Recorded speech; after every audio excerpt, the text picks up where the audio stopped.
I am not willing to assume much longer the personal risk associated with being the CEO of a public medical device company. These are the words of the prior CEO, Mr. Howard Root. Good evening, everyone. We are at the University of Minnesota, Duluth. My name is Kurt LaChapelle. With me, I have Alexander Glockner, Luke Stone, Matt Hansen, and Stephen Espel.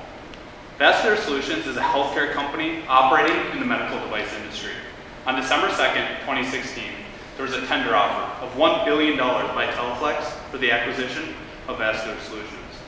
This offer resulted in $56 per share, and based on our evaluation, we feel this was a fantastic deal for Vascular Solutions shareholders. On February 17th, the acquisition closed, and our analysis is based on information prior to this stage. We had a sell recommendation solely based on the intrinsic value of Vascular Solutions being below the proposed offer price. Headquartered in Maple Grove, Minnesota, the company operates in 4 segments: interventional cardiology, interventional radiology, phlebology, and electrophysiology. 9 key product lines drive 80% of revenue. The company generates 79% of sales domestically and 21% internationally. Management is compensated through base salary, stock and options awards, and a non-equity incentive plan. We believe this structure successfully incentivizes management and aligns with shareholders' goals by hitting key targets like revenue, EPS, and innovation and distribution milestones. So what separates Vascular Solutions? A unique market position, strong product pipeline, and strategic distribution methods. Vascular Solutions operates in a market between medical giants who focus on product lines of $100 million and firms lacking equivalent distribution methods. The company does not rely on sheer volumes of surgeries to continue to grow revenue, resulting in a reliance on innovation and an ability to identify key market trends within each companies. Vascular Solutions prides itself on its ability to bring to market a minimum of 10 new products each year, with expectations for 12 new products in 2017. The company's robust pipeline remains ready to sustain growth with an additional 28 products in development. 2 highly anticipated products include RePlas freeze-dried plasma and the large bore closure device. With the government covering all costs for RePlas until the product comes to market, and an estimated $100 million in annual revenue for both products, this provides the company with limited risk and large upside potential. Further distinguishing Vascular Solutions are the strategic distribution methods, specifically the 105-person sales team. This team is positioned throughout the United States with an emphasis in regions that are at higher risk for cardiovascular disease, specifically the East and Southeast regions. We believe this sales team is unmatched by competition of similar size and expect a continued emphasis to be placed on leveraging these employees. Talks of an acquisition began in July 2016 after the Shortgate litigation, but it was not until December 2nd that a final offer was made. Last week, shareholders approved the transaction.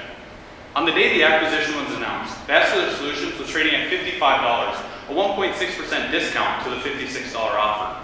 However, over the 90-day average stock price of $48, this represents a 16% premium.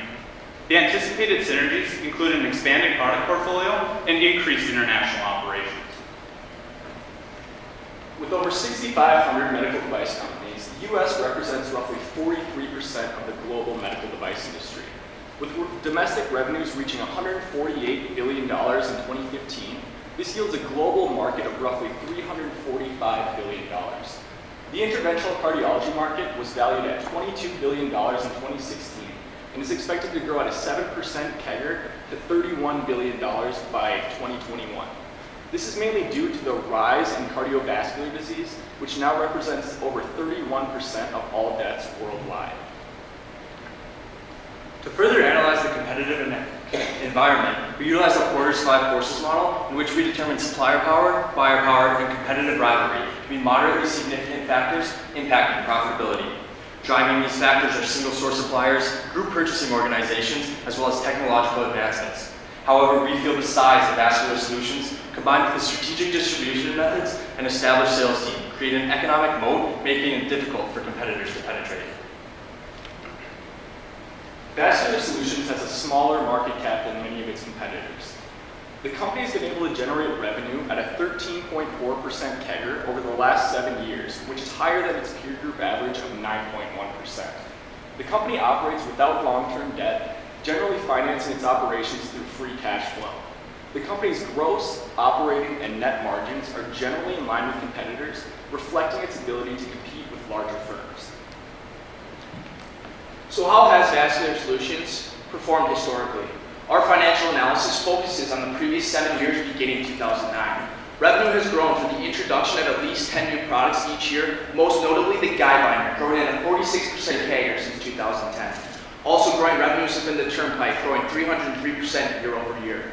Gross margins have averaged 66.7% from 2009 to 2015, however, have contracted to 64.4% due to the unfavorable product mix and promotional activity of reprocessed catheters. Operating margins have averaged 14.6%, however, have faced significant headwinds from litigation expenses, falling to 9.2% in 2015. Now, excluding litigation expenses, operating margins have averaged 16.7%. Recently, the company has experienced increases in capital expenditure due to the building of in-house manufacturing facility renovations averaging $6.9 million since 2009. Now, what is the intrinsic value of Vascular Solutions? We utilize a discounted cash flow and a relative multiple valuation, further supported by a Monte Carlo simulation. We also analyze the offer price from Teleflex by conducting a football field valuation. So why do we believe revenue will grow at 14.5% for the next 5 years? This is due to the release of RePlas and a large bore closure device expected in 2019, as well as active guideliner purchasing in Japan. We believe gross margins will expand slightly to 68%, and sales and marketing and research and development expenses will fall to 19% and 10% respectively, thus resulting in operating margins increasing to 29%. Because the company operates without any long-term debt or preferred shares, the WACC is determined by the cost of equity. Utilizing the capital asset pricing model, we determined a beta of 1.17, a risk-free rate of 3.25%, and an average return on the S&P 500 of 8.37%, resulting in a WACC of 9.26%. To determine the terminal value growth rate, we calculated the equity reinvestment rate of 19.7% and multiplied that by the 5-year average ROE, resulting in an expected growth rate of 2.5%. We then took projections for global GDP for 2020 of 3.7% and averaged the two to get a growth rate of 3.1%.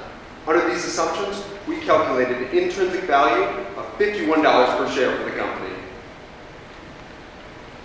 In our relative multiple valuation, we utilized an EV to sales multiple due to the capital structure of Vascular Solutions competitors, using a range of 3.7 times representing the peer group median to 4.6 times representing the peer group maximum. We determined a price range of $40 to $50 per share. The $56 offer price is above both our DCF intrinsic value calculation as well as our relative multiple calculation.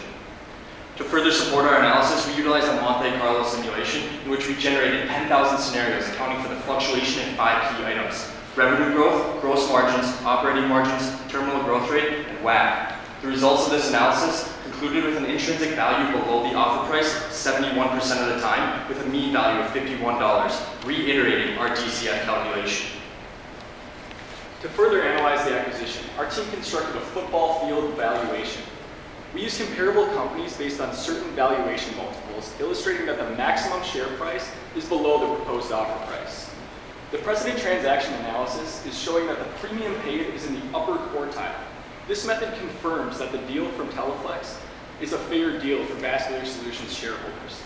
So what were the risks associated with Vascular Solutions?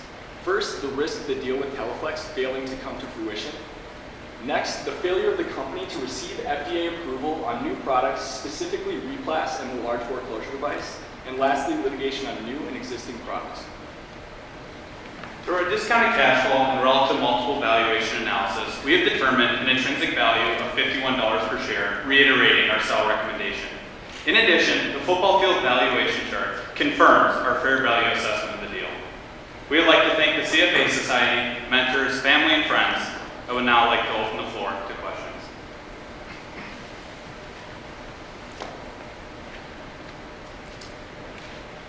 Congratulations, nice job. Can you give me a little bit more detail on the top line growth projections that you guys put out there? I know ResPass is a product that you think is going to come into the revenue stream as well as the other cabinet product, but the rest of the portfolio, can you just go through maybe some of the assumptions that were that were made on the base business?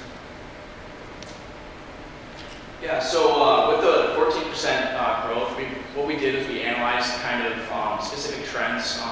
One in particular was the radial access, the shift from femoral access to radial. And management has stated that they have a robust pipeline, specifically with getting more or coming out with more products in that line. So we see that as a very big potential growth opportunity coming up, and also the additional 12 new products coming up. Also, the Guideliner has been their flagship product since 2009, and management has given projections of $90 million for this product, as well as Turnpike. They believe the Turnpike will reach $50 million in years to come. Therefore, we believe that the projections for both of these products, along with RePlas and the large bore closure device, that management will continue to drive double-digit growth. Just delving into that sales growth a little further and the projections, what sources have you used to determine the total addressable market for those products, the key products? I'm sorry, could you just clarify with what specific sources have we identified to kind of understand what the product potentials are? Right, aside from management guidance as to what these products contain and the size of the markets and the growth, what independent sources have you used? Yeah, absolutely. That's something that we really looked into. We didn't want to just take management's word for everything. What we really looked into is how big the actual market was for these medical devices. We looked at the number of medical device companies in the U.S., as Lou touched on in our presentation, and was really trying to assess the growth in that, as Lou touched on, and how the medical device market was growing, and really how that would play into Vascular Solutions and how they could really take hold of that market. Just to touch on that too, specifically with one product, the Langston catheter, the transaortic valve reprocessing is one surgery that provides that market, and that market has been growing. As far as the specific value, we don't have a number for that. However, the amount of hospitals that have been approved to do this surgery has been growing, and is currently at around 504. The process to actually get that approval is around 6 to 9 months, and that's currently growing, and so that's something that we looked at. As far as the specific source, I can't remember off the top of my head. Nice job, guys. You have your operating margin going to 29% in the out year. How did you come up with that level of op margin? Yeah, so specifically with the operating margin, what we did is we have noted that one thing that was, in 2015 with the litigation of the short kit, that was really hindering the operating margin about 9.2%. So what we did is we looked back and kind of understood management's kind of forecast going forward, and we kind of saw that other competitors in the industry have also had lower operating expenses. So what's really being driven there is the sales and marketing coming down as a percent of revenue, along with research and development costs. So that is just a continuation from each year going forward in projections. Did you look at, in addition to competitors levels of R&D, you gave a level of absolute op margin? I see in your slide you had Medtronic, for example, at a 25% op margin. Do you think that this company should have a higher op margin than Medtronic, or do you expect Medtronic's op margin is going to change over time? How should we think about that? Well, one of it for Medtronic, we see that them keeping their operating margins stable. This is due to how big the company is. Now, for Vascular Solutions, they've given guidance for this operating margin to increase substantially. And some of our assumptions that come from this is management talks specifically about their sales team leverage. On Analyst Day, we're talking to Mr. Philip Melbourne. He stated that they would be able to double their revenue while keeping the same amount of people on their sales team. And also, their R&D is above competitor averages for expenses. We believe this will continue. However, as a percent of sales will decrease. Therefore, through the income statement, with double-digit revenue growth and cutting some of SG&A as well as R&D, we believe it will be magnified through operating margins.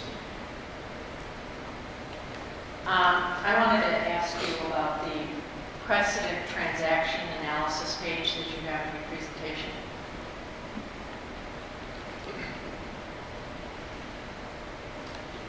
Yep. So can you drill down? There's also an appendix page too, where you drill down and so the Covidian, Bayer, and Asahi all bought various product lines. So I wanted to drill down a little bit into this and talk about this analysis and where you found these precedent transaction multiples, and when the deals were done, and then let's start with that. Sure. So the present transaction analysis it's showing, as you saw in the football field analysis, it's showing a bit higher a share price range than the other valuation methods because these enterprise values that we're using here include the premiums paid for the acquisitions. We were looking into these acquisitions and it was hard to find some that were similar at first, but we ended up looking at companies that were similar in revenue growth, deal size, and similar industries. We actually looked into the proxy statement that Guggenheim used, who was the sole financial advisor for Vascular Solutions for this deal, and they had used these same transactions in their precedent transaction analysis as well. However, these were the only 3 companies out of the 6 companies that they used that had 0 debt, just like Vascular Solutions did. So were the product lines similar, or was the financial? I mean, why did you choose these transactions? We chose them because they were similar in enterprise value, the industry within which they operated in was similar, and the revenue growth that they were seeing as a company were similar to Vascular Solutions. Okay, one other question along those lines. So if you look at the multiples that were paid, 4.5 times, 7.5 times, 4 times, and then as a multiple of EBITDA, arguably you get a much higher. You could justify the stock price that Teleflex, or the price that Teleflex is paying for Vascular, correct? Correct. When you look at the implied prices. Mm-hmm. Okay. Yeah. So I just wanted to flush out your thinking about then, there's the price that the market is assigning to the business, but then there's a price that a strategic buyer will pay. So I want to understand your thought process behind your valuation analysis for Vascular, given what these precedent transactions went for. Why do you think Vascular wasn't worth those prices? Right. So based on our valuation, our DCF was showing that we had a $51 price target, which was our main valuation method. Our comparable company analysis, which we also showed you in the football field analysis, was taking our relative valuation multiples and multiplying them by these same metrics. We used EV to sales, EV to EBITDA, and PE multiples. And as you saw from those, we got a valuation range of $40 to $50. And like I said, for these ones, it was higher in the precedent transaction analysis because it was using the premiums paid for the acquisitions, which is why you're seeing a higher price.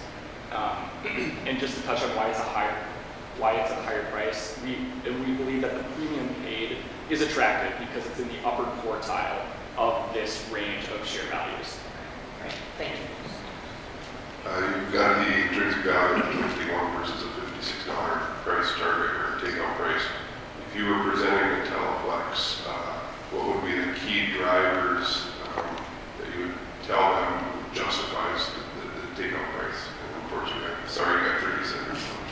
Yeah, of course, I'll get through really quick. Yeah, of course. One big thing we wanted to touch on is the RePlas and the large bore closure device, which comes out in 2019. This is fully supported by the Army with all the starting up costs, and then at that point, Vascular will take over, or Teleflex will take over that cost.